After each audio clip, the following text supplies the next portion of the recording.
All right, you know what time it is. It's Henry Makes More. And I'm actually here with my platonic life husband, my artist companion, co-host, all sorts of deals like that. We're an interesting household here. But yes, hello.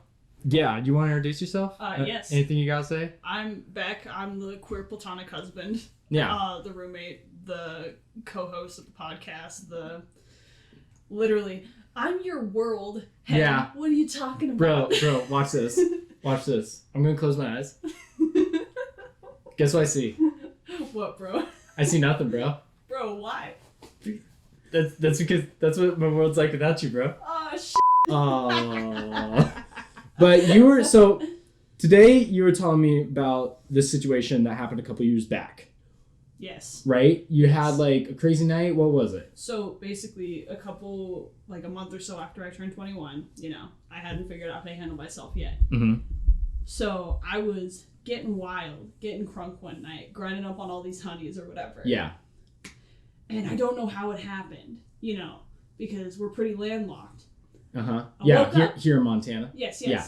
I woke up, I was on a boat. A boat? What kind of boat? Like a ferry or like a shipping boat? Like a fishing vessel, my dude. Oh. Like my dog, like a fishing vessel. Okay. And in the middle of the ding-dang ocean. Like at first I was like, is this like Yellowstone? Like this is big. Like this is big. But I didn't see no trees. No trees. Tell you. Yeah, no trees. It's in the middle of the ocean. And I'm being like shaken awake by this old crusty looking gentleman. And I'm like, where am I? Who are you? And he's like, you can call me Ishmael. Ishmael? Ishmael? That sounds oddly familiar. And he's like, don't worry about it. Don't worry about it. You're a stowaway. I'm like, how? I don't even know how I got here. And he's like, well, you're here now. Ah, Ishmael. Ishmael says, you're here now, and you're a stowaway. And if you want to stay on this ship and not get tossed overboard, you got to help me with something. And I said, well, I suppose. For what? And he said, you got to help me find a whale. A whale. And I said, a whale. And he said, a whale. A whale. What kind of whale? And he said, Mochi Dink. Mochi Dink! And I was like, now I swear I've heard this before somewhere. Mochi Dink, my God. And then I looked around and I realized, we're not anywhere near the Arctic or Antarctic oceans. Mochi Dink. Ain't no whales around these parts, sir. But I couldn't tell him that because he was going to throw me overboard. So I thought, what the heck am I going to do? I just have to produce a whale out of my back pocket. Wow. I know. Huh. And you know how I got out of that situation? How'd you get out of that situation? I pulled out a piece of paper and I started folding. Wonderful. Now, not all of you may know how to do that, but that's what we're doing today. So...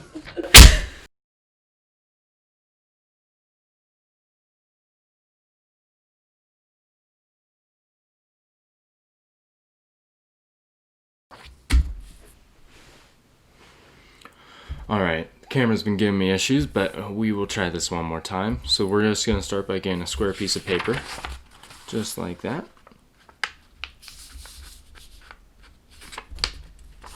And I say this every time, but you don't have to be good, you just have to be precise. So really make sure that you get this edge to line up with this edge, especially with your process of just getting this square piece.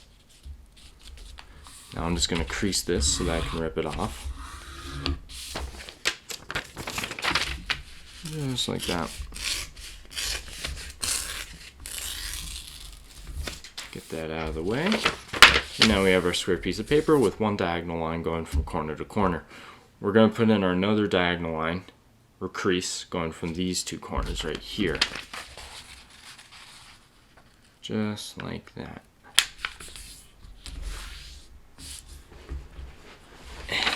And then we're going to take these two corners on our far sides and bring them to the center and make sure that they're squared off and line up. Just like so. Alright. Now, we have our now two folded edges right here, and then these are just the edges of the paper. We're going to take these two folded edges, we're just going to bring them to our center line, and we're going to let these corners come out so that they do not get folded along with the rest. And do it to the other side as well.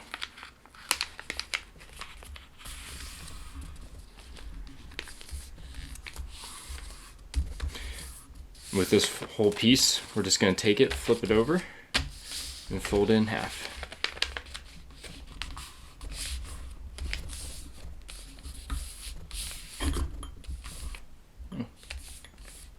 Like so. So for our next step, we have these triangles coming off on the sides here, these little flaps. We have this top corner that meets the center of the body, and then we have this bottom edge. What we're going to do is we're going to fold this whole piece so that the top corner meets to that bottom edge. And I already made this fold just to make it easy. So it's going to look like that. It's going to make this nice little triangle here. We're then going to fold it back up, fold it in half. We have this crease here, and what we're going to do is we're going to make a fold that runs from this point just below the corner to just past the crease, so that this corner goes down and the fold runs from below the corner to past the crease like that. And we're going to fold it back up.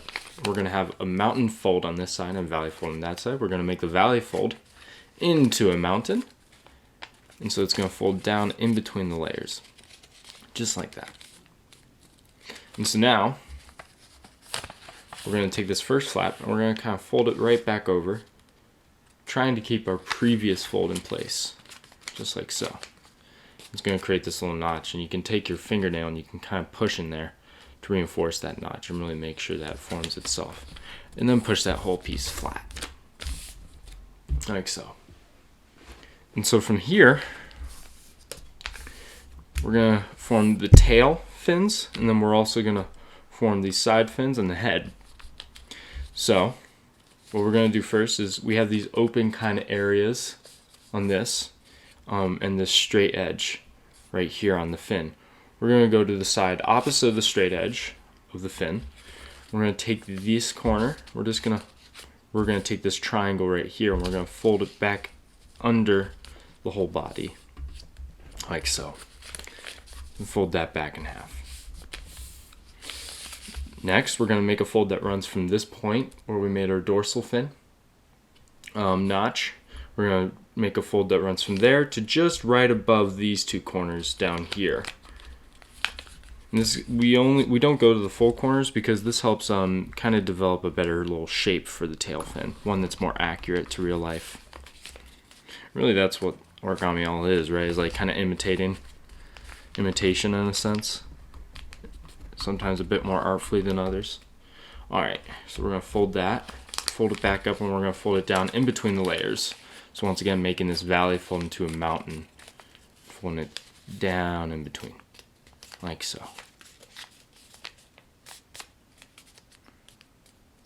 Alright, now we have this corner that's coming out from the body. With this corner, we're just going to take our finger and our thumb, we're going to put our thumb here, our finger there. We're just going to kind of fold it back up so that comes upwards, like so. And we'll leave that be for now. Next is forming these side fins. So the recording has been really messing up on me, so I've been having to redo this a couple times, but we are now working on the tail or the side fins. And to do that, we're first going to fold these triangles straight up on both sides. And then we're going to do a fold from this point right here to somewhere around on this edge. And we decide where that fold's going to end up being because we fold it down so that there's a 90-degree angle between the fin edge here and the body. So just press that in and do it onto the other side as well. And with these done, we're now going to just use these. We have this kind of flap here. We're just going to tuck this flap underneath into the body so that it disappears, so that we don't have to see it, because it's not the most pretty. So take it, get your fingers in between layers, and just push it down so that it tucks underneath the whole form. Then we just squash fold these, so we give finger in between the layers here because there's an opening there, and our finger on top, and you squash fold them straight down. And do it to the other side as well. And that's the side fins done for the whale. Next, we have to work on the head and finish the tail fin. So for the head, because we're going to keep this one as a simple, just kind of flat 2D figure, we're just gonna take this point here and fold it back so it squares off the head. Just like so. Sperm whales actually have it's called a spermaceti organ. It's like a big bulge of oil that rests in their forehead, and they use that to mess around and focus their sonar so that they can find prey. It's very interesting. We can also take these sharp corners and we can just kind of fold those back so that rounds off the little bottom edge of the whole form. Just like so. Lastly, we have our tail fin. So for this, what we're going to do is that we got to this point. And what we can do is we can make a fold that kind of runs parallel in line with this edge of this triangle up here. So just kind of fold it up and open it up. And then we can flip it over and kind of do the same. So fold it up, open it up. And that's just going to help kind of form it. Now we have this kind of whole vertex of folds that forms right here, where they all come together. And we also have this center line that comes out from the tail. And what we can do is we can make that center line into a valley fold, and then nearby at an angle do a mountain fold so it kind of pleats like such. And from that pleat we'll just flip it over. We can kind of take our finger and just push on that edge and push it back and tuck it under. And that's just going to help give a nice little shape to the whole tail. And that's the finished whale. Now there's many different ways to do the final shaping at the end. I have many ways in which it actually kind of adds more of a 3D-ness to the whale. But it's kind of complicated to explain in a video. I might do some tips in the future on how to make this and other forms more three-dimensional. But I really like this because I think this one really resembles a sperm whale and really resembles the object I was trying to make, more so than any of my other kind of designs. If you liked this video, and I hope you did, you can of course subscribe and also like the video, actually, with that little button. You don't have to. I don't even know what it does really. But there'll be more coming in the future. I just want to say thank you also to my friend and roommate Beck for helping me with the intro, and thank you for watching. Alright, that'll do it for today, guys. See you next time.